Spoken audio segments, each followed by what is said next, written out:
édition du journal de la rédaction en ce vendredi 16 janvier. Bonjour et bienvenue. Voici les titres. Baptiste Vial va défendre les couleurs du lycée hôtelier de Guyancourt lors de la finale régionale du championnat de France du dessert. Il est l'invité du journal. Fermé en cette période hivernale, le parc zoologique de Thoiry en profite pour réaliser des travaux d'envergure. Le vivarium va être profondément rénové. Et nous reviendrons en seconde partie du journal sur l'essentiel de la semaine, des commémorations aux victimes des attentats, au renforcement du plan Vigipirate en passant par les projets de l'université de Versailles-Saint-Quentin et de l'agglomération de Saint-Quentin en Yvelines. Je reçois donc pour débuter cette édition Baptiste Vial, bonjour. Bonjour. Élève au lycée hôtelier de Guyancourt, vous venez de remporter la finale régionale Île-de-France, catégorie junior du championnat de France du dessert. Vous avez 19 ans. Oui. Comment vous avez réussi à emporter cette finale régionale? Quel dessert avez-vous présenté au jury? Alors, j'ai présenté le dessert qui s'appelle Fraîcheur de Pondichéry. Un dessert qui me ressemble tout simplement parce que j'ai voyagé 1 an à Pondichéry. Et j'ai voulu transmettre les goûts indiens dans cette assiette en revisitant avec un nouveau dressage. Voilà. Donc ça, c'est important pour un cuisinier, un pâtissier, de s'enrichir de son expérience personnelle, de ses voyages, des goûts. Oui. Oui, carrément. C'est ce qui a fait la différence? Je pense, oui. Ouais. Je pense que le dessert avait vraiment une histoire et c'est ça qui a donné envie aux clients, au jury, parce qu'il faut savoir vendre le dessert au moment où on le présente et je pense que oui, ça a joué. Comment ça se passe justement une finale sur un tel championnat? Vous préparez tout seul, vous êtes aidé, ensuite il faut le défendre justement, il faut expliquer ce que vous avez voulu faire? Oui, alors c'est ça. En fait, je me suis inscrit avec mon chef qui m'a complètement soutenu. C'est lui qui m'a appris toutes les techniques. On a beaucoup travaillé, notamment sur l'hygiène, qui est très très importante lors d'un championnat, l'organisation. Mais je pense que pour le jour du championnat, il faut être surtout fort au niveau mental, parce que la recette, on la connaît avant, mais il faut être fort ce jour mentalement. Vous venez avec votre recette, on ne vous impose pas quelque chose sur ce championnat. Non, c'est vraiment libre. On doit présenter une recette de notre choix et voilà, on doit la défendre. Vous avez toujours eu cette passion pour le dessert? Comment c'est venu? Vous étiez plutôt parti vers la gastronomie plus classique? Alors j'étais parti sur, parce que j'ai fait un bac pro cuisine, donc 3 ans, j'étais parti sur le côté salé. Et donc lors de mon voyage en Inde, j'ai pu faire un stage dans des palaces que en pâtisserie. Et c'est là que j'ai découvert ma passion pour la pâtisserie. Pour moi, il y a plus de liberté, de dressage, de l'esthétisme, tout ça, voilà. Alors comment ça se passe aujourd'hui concrètement, la formation pour vous au lycée hôtelier? C'est uniquement dédié au sucré justement? Maintenant, oui, voilà, je suis en mention complémentaire dessert à l'assiette. Et je pense continuer sur cette voie, voire travailler le chocolat, les glaces, voilà, différents sujets, mais toujours en rapport avec la pâtisserie. Parce que là, vous préparez ce championnat, la finale nationale. Pour autant, les études, ce n'est pas terminé. Vous en êtes où dans votre formation? Alors voilà, j'ai passé mon premier examen, donc ça s'appelle la S1. Il y a une deuxième S, c'est un deuxième examen, et l'examen final qui se passera en juin avec l'école, et voilà. Je dois le passer pour avoir la mention. Donc il faut passer cet examen et en plus il faut préparer la finale puisque ce sera en mars. Juste par rapport à la préparation des desserts, vous parliez de ce que vous avez découvert et appris lors de vos stages et lors de votre découverte à travers le monde en quelque sorte. Pour autant, il faut faire apprécier le dessert aux autres. Lorsqu'on prépare un dessert, c'est les autres qui doivent l'apprécier avant soi-même. Ça aussi, c'est une difficulté supplémentaire. Essayer de trouver des textures, des mélanges qui pourront séduire un jury, un client. Oui, voilà, c'est ça. J'ai vraiment voulu jouer sur les textures différentes, les goûts différents, avoir un dessert léger, fruité, qui se mange facilement après un repas pour digérer, par exemple. Mais est-ce qu'on est obligé soi-même d'aimer le dessert qu'on prépare? Ah oui, forcément. Ouais. Mais moi, personnellement, je l'adore. Et c'est pour ça que j'ai voulu le défendre. Et je vais encore le défendre pour la finale en mars. Et oui. La finale en mars, effectivement, à l'école hôtelière Savoie-Léman, à Thonon-les-Bains. Vous allez présenter le même dessert? Le même dessert, et en plus de ça, il y a donc 1 heure en plus pour un panier qu'on ne connaît pas. Donc 10 desserts supplémentaires. Donc ça fait 20 desserts en 4 heures. Alors le fait de représenter le même dessert, vous n'avez pas peur d'être sur un acquis? Non, vous le retravaillez en permanence, vous le réessayez en permanence? Oui, je l'ai déjà retravaillé donc cette semaine. Notamment l'acidité du sorbet dans la recette qui, pour les jurys, était un petit peu trop forte. C'est ces petits détails qui font la différence, je pense, le jour de la finale. Et c'est ça que vous travaillez aujourd'hui? Vous êtes aidé, épaulé par le lycée hôtelier, justement? Oui, par les chefs du lycée hôtelier et notamment à partir de lundi, par M. Benganen au Trianon Palace qui m'aidera pour la finale. Comment vous y passez combien de temps? Comment ça s'organise dans votre planning? Alors, cette préparation? C'est très simple. Quand je suis au lycée, c'est toute la journée jusqu'à ce que le chef me dise que ça soit bon. Et à partir de lundi, donc, je serai en stage jusqu'à 17h. Et après 17h, c'est le chef qui me dira tu peux te lancer sur tes préparations jusqu'à je ne sais pas à quelle heure, mais généralement ça se finit tard. Donc vous aurez un bon planning sur les 2 prochains mois pour préparer cette finale. Et le lycée hôtelier qui mise beaucoup sur vous, j'imagine. Oui. Forcément, donc ils vous soutiennent. Le président du concours du dessert, le championnat de France du dessert, c'est Thierry Marx. Ça vous impressionne de côtoyer des gens comme ça? C'est un enrichissement aussi complémentaire? Oui, c'est un enrichissement, ça c'est sûr. Et ça me ferait plaisir de le rencontrer pour la première fois. C'est vrai que ça me fait un petit peu peur, mais je suis là pour gagner, donc je vais tout faire pour. Vous êtes là pour gagner, on l'a bien compris. Que vous remportiez au final ce concours ou pas, qu'est-ce que ça vous aura apporté? Est-ce que ce sera un plus pour la suite professionnelle, pour votre carrière aussi? Ah oui, complètement. Je pense que l'univers des concours n'a rien à voir avec l'entreprise. C'est vraiment de l'organisation et beaucoup de travail. Donc oui, c'est sûr, ça va m'apporter pour plus tard. Et ce championnat, vous vouliez vous y inscrire dès le début. C'est vous qui avez fait la démarche et même avant d'être dans cette année de le préparer, vous l'aviez déjà évoqué avec vos enseignants? Oui, voilà, c'est ça. L'année dernière, j'étais avec mon chef donc en terminale bac pro. Et c'est lui qui m'avait repéré, qui en avait parlé à mon chef pâtissier de cette année. C'est comme ça que j'ai pu prendre connaissance du championnat et m'inscrire directement à la mention pour pouvoir le passer. D'accord. Une dernière question. Est-ce que vous savez s'il y a déjà des élèves du lycée hôtelier qui l'ont remporté de Guyancourt? Non, jamais, mais il y a déjà eu un finaliste qui a passé les régionales. C'était en 1995, Guillaume Salle, si je me souviens bien. Oui. Voilà, et aujourd'hui, 2015 qui débute et vous êtes finaliste et on vous souhaite bonne chance pour ce concours national du dessert final en mars. Et vous reviendrez sur le plateau pour nous présenter ce dessert déjà qu'on aura hâte de goûter et puis bien évidemment pour fêter votre victoire. Merci à vous. Merci. Direction Thoiry à présent pour ce journal. Le parc animalier est fermé pour l'hiver, une période qui permet de réaliser quelques travaux. Le vivarium va être rénové. Anthony Reich. Le vivarium est en train de changer de peau. Les employés du zoo de Thoiry ont dû abattre un arbre de 160 ans et réutilisent aujourd'hui le bois pour le mettre en scène dans l'antre des reptiles. On fait tout sur site en fait, on est en cycle court, c'est-à-dire qu'en fait tout le bardage bois a été fait en châtaignier, donc on a coupé en fait du bois en forêt, on l'a fendu et on en fait du bardage, donc ça complète notre démarche environnementale. Ouvert en 97, le vivarium n'a jamais connu de rénovation. Grâce aux morceaux de bois récupérés, des gradins vont être installés en face des animaux. Pendant cette période de chantier, les soigneurs doivent s'assurer que les pensionnaires passent l'hiver sans encombre. Les varans, eux, de toute façon, sont maintenus dans leur terrarium à température constante élevée, que ce soit hiver ou été. La différence pour eux l'hiver, c'est que du coup, ils ne peuvent pas profiter de leur espace extérieur, voilà, de leur enclos extérieur. Si les aménagements doivent être visuels et agréables pour les visiteurs, ils améliorent également le bien-être de l'animal. Certains travaux sont en cours, comme cette pirogue dans l'espace des tortues, et le bruit des tronçonneuses ne semble pas du tout les déranger. Et là, c'est au contraire la curiosité qui l'emporte. Et on a la femelle varan, Podvora, qui venait dans nos pieds, regarder les outils, Donc au contraire, c'est limite une distraction. Enfin, ça les divertit de leur quotidien et puis a priori, ils apprécient plutôt quoi. Une fois les travaux terminés, cet anaconda vert long de 4,50 mètres sera transféré dans le vivarium à côté de ses cousins pitons. Autre nouveauté 2015, un couple d'iguanes venus des Fidji débarquera à Thoiry, que vous pourrez découvrir à partir du 14 février. Voilà, nous allons présent revenir sur l'essentiel de la semaine et tout d'abord cette mobilisation après les attentats qui ont touché la France, à Montigny, le Bretonneux notamment. Les habitants se sont retrouvés à l'appel de la municipalité. Une marche samedi dernier qui s'est étirée de l'avenue Nicolas About jusqu'à l'hôtel de ville à laquelle ont participé des citoyens mais aussi des élus. Un cortège mené par le maire de la commune, président de l'agglomération Michel Laugier, entouré d'autres élus de la ville. Dans le cortège des représentants des différents cultes, de nombreux enfants également. Une délégation d'élus inimontains s'est rendue dimanche au défilé parisien. Et dimanche dernier, à la même heure, 15h, un défilé était aussi organisé sur le parvis de la gare à la mairie, c'est à Rambouillet. Environ 10 000 personnes y ont participé. C'était le plus grand défilé dans le département.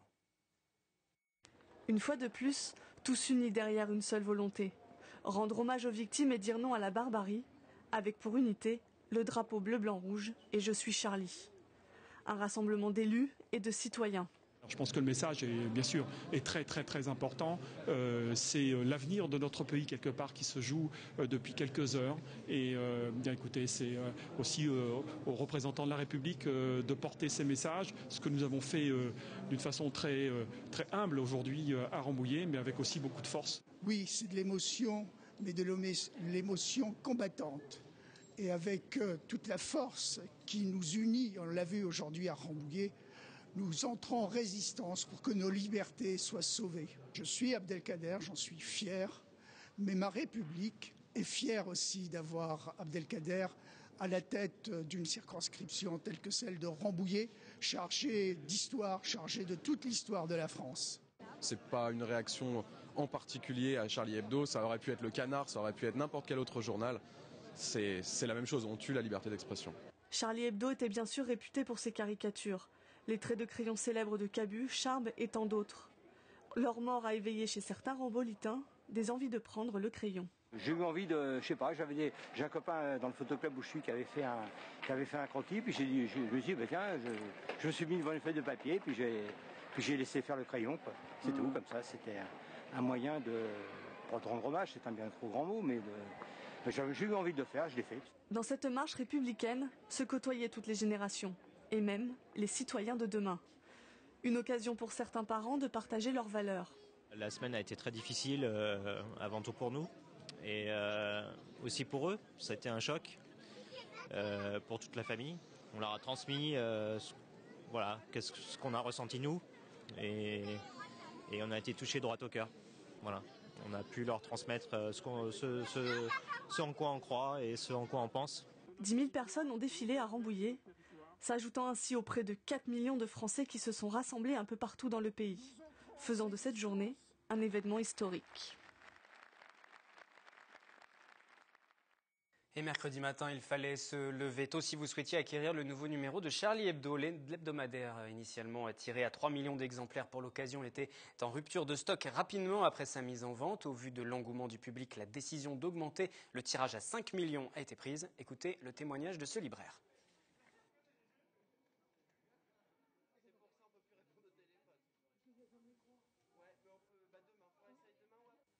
Voilà. Le témoignage du libraire. On va pour l'instant... Voilà, on écoute le témoignage donc du libraire à présent. Ce matin, c'était exceptionnel. Il y avait une queue, je crois qu'il y avait une cinquantaine de personnes qui attendaient. Malheureusement, on n'en a pas eu assez. On n'en a eu que 80. On en avait commandé 200.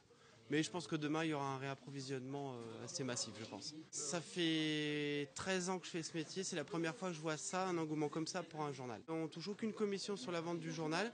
Donc il est à vendre 3 €. Nous, on récupère les sous et tout nous sera prélevé pour aller au journal Charlie Hebdo.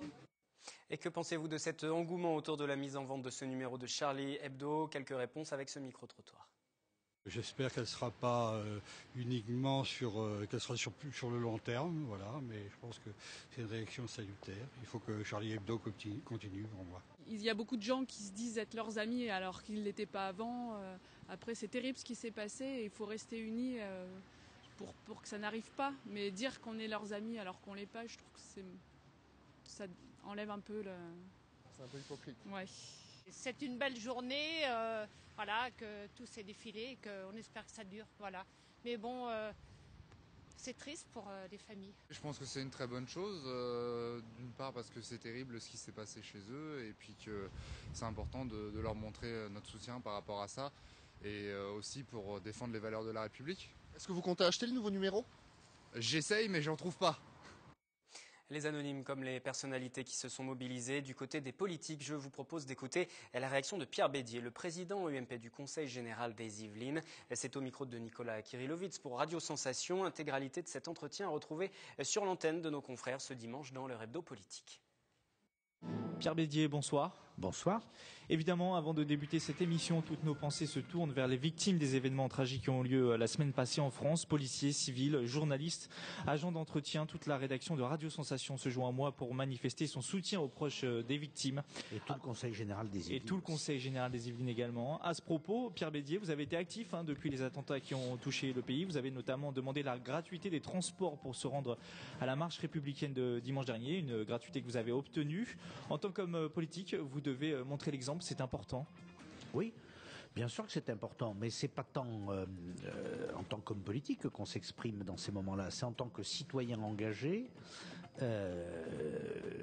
et ayant plus de responsabilités que les autres. À titre personnel, par exemple, je n'étais pas convaincu qu'il fallait que tous les élus défilent ensemble. Moi, j'ai défilé en famille parce que c'était des moments, je crois, justement de foi individuelle en la République qu'il fallait exprimer.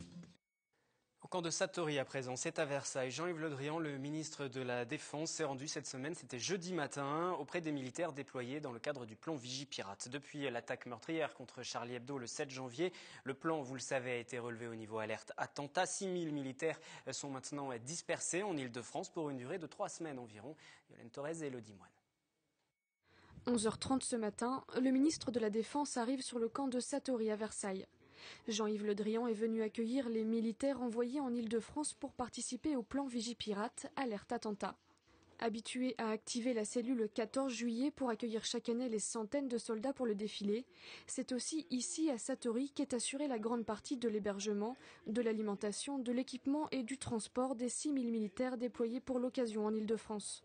Un déploiement jugé très rapide par le ministre. Le contrat opérationnel de protection qui est inscrit dans la loi de programmation prévoyait qu'après la décision du président de la République, il y ait une semaine de mobilisation pour atteindre le chiffre de 10 000 hommes.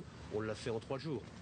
Vous l'avez fait en 3 jours. Les militaires l'ont fait en 3 jours. Donc c'est une réactivité tout à fait remarquable. Accompagné de Jean-Pierre Raffarin, président de la Commission des Affaires étrangères et de la Défense du Sénat, le ministre salue ces militaires arrivés quelques heures plus tôt. Bonjour. Bonjour.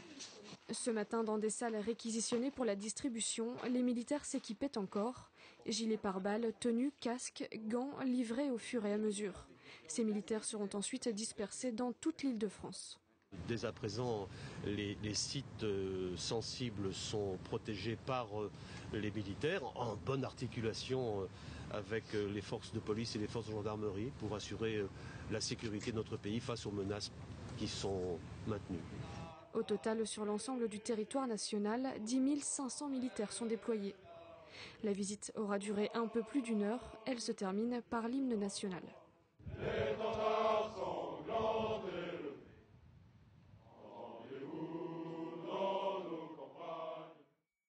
Depuis le 7 janvier, les Yvelines sont donc passées en plan Vigipirate attentat. Résultat, la présence massive des forces de l'ordre dans certains points de grands rassemblements, un dispositif qui a des conséquences sur notre quotidien.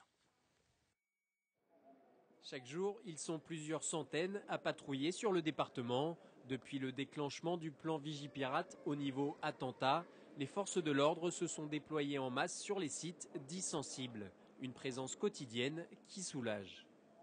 Oui, c'est très rassurant d'avoir les policiers qui se promènent le long des quais. C'est très rassurant pour nous. Non, on les voit patrouiller, se balader. Comme ça, si on a besoin, ils sont pas très loin. Par site sensible, il faut entendre les grands rassemblements de foule comme les magasins, le château de Versailles ou encore les moyens de transport. Les lieux de culte et les entreprises de presse sont également des zones à surveiller. Les policiers qui patrouillent sur la voie publique ou dans les lieux publics doivent faire tout d'abord attention aux éventuelles menaces, des comportements atypiques de la part de personnes, des colis piégés par exemple. Ils doivent également se rendre disponibles auprès de la population afin de renseigner et de rassurer.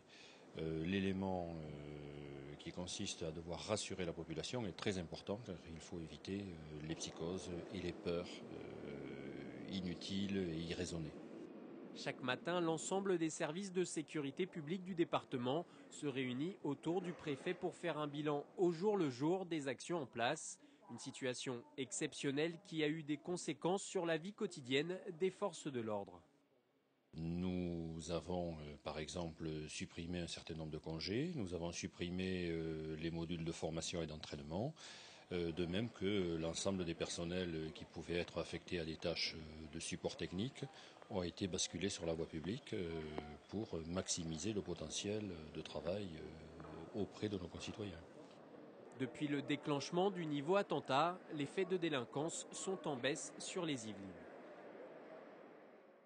On en vient à l'actualité plus locale de cette semaine écoulée. Michel Laugier, le président de la communauté d'agglomération de Saint-Quentin, a présenté donc cette semaine ses vœux pour la première fois depuis son élection en mars.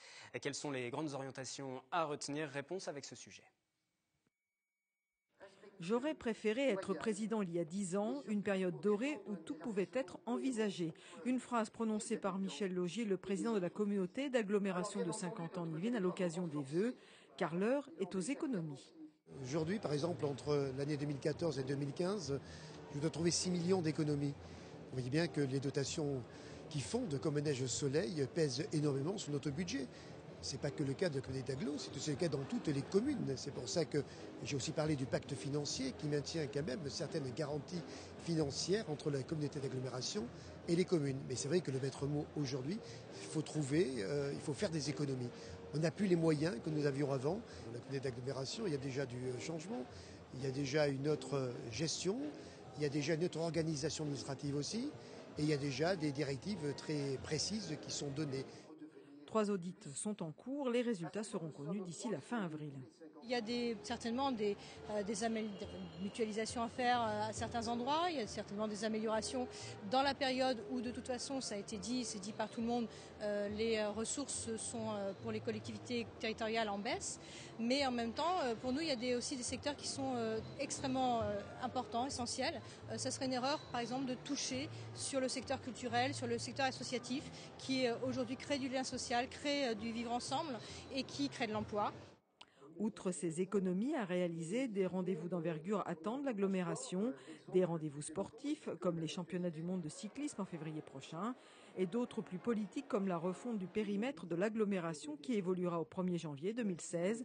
Michel Laugier de rappeler sa vision du Grand Saint-Quentin accueillant demain les communes de Plaisir, Les Clays, Villepreux, Maurepas et Coignières tout en renforçant ses liens avec le plateau de Saclay.